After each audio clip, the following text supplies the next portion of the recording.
అది ఒక అందమైన అడవి. అంతేకాకుండా అక్కడ చాలా మాయా ద్వీపాలు కూడా ఉంటాయి. అందులో ఒక గురువు ఉంటాడు. అతను ఒక చిన్న బాలునికి పాఠాలు చెప్తుంటాడు. ఇదే సమయంలో బాలుడు ఈ విధంగా ప్రశ్నిస్తాడు. గురువు గారు, భగవద్గీత గురించి నాకు వివరిస్తారా?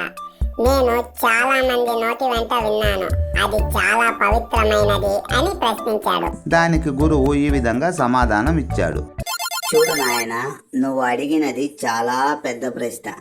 నీ వయసుకు మించిన ప్రశ్న అడిగావు. అయినా నీకు తెలుసుకోవాలి అనే తపన ఉన్నది. అంతేకాకుండా చాలా మంచి విషయం అడిగావు, కాబట్టి నేను నీకు వివరిస్తాను. చూడు, చాలామంది అది జరిగింది ఇది జరిగింది అని బాధపడుతూ ఉంటారు. ఇంకా కొంతమంది రేపు ఎలా ఉంటుందో మరునాడు ఎలా ఉంటుందో అని దుఃఖిస్తూ ఉంటారు. వాళ్ళ కోసం కేవలం ఒక చిన్న విషయం చెప్పాడు భగవద్గీతలో శ్రీకృష్ణుడు. అది ఏమిటి అన్నది ఇప్పుడు నీకు వివరిస్తాను. గతమంతా మంచే జరిగింది, వర్తమానం కూడా మంచే జరుగుతుంది, భవిష్యత్తు కూడా మంచే జరుగుతుంది.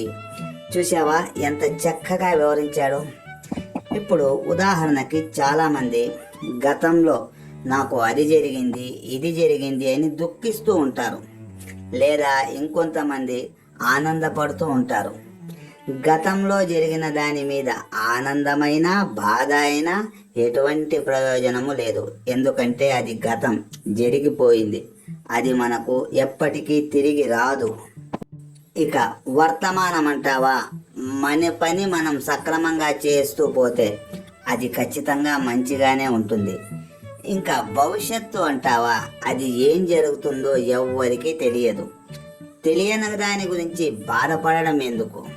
ఎంత చక్కగా అర్థవంతంగా ఉందో గమనించావా? కేవలం ఈ ఒక్క చిన్న వాక్యంలో చెప్పాడు శ్రీకృష్ణుడు మన ప్రపంచానికి ఈ విషయం. అందుకే భగవద్గీత గురించి ప్రతి ఒక్కరూ గొప్పగా చెప్పుకుంటారు. ఈ పూటకి ఈ విషయాన్ని బాగా గ్రహించు, బాగా అర్థం చేసుకో, బాగా వంట పట్టించుకో. మళ్ళీ మనం వేరే వాక్యాల గురించి మాట్లాడుకుందాం. ఈ విధంగా గురువు ఆ బాలునికి చెప్పి తన పాఠాన్ని ఈ రోజుకి అంతతో ముగిస్తాడు.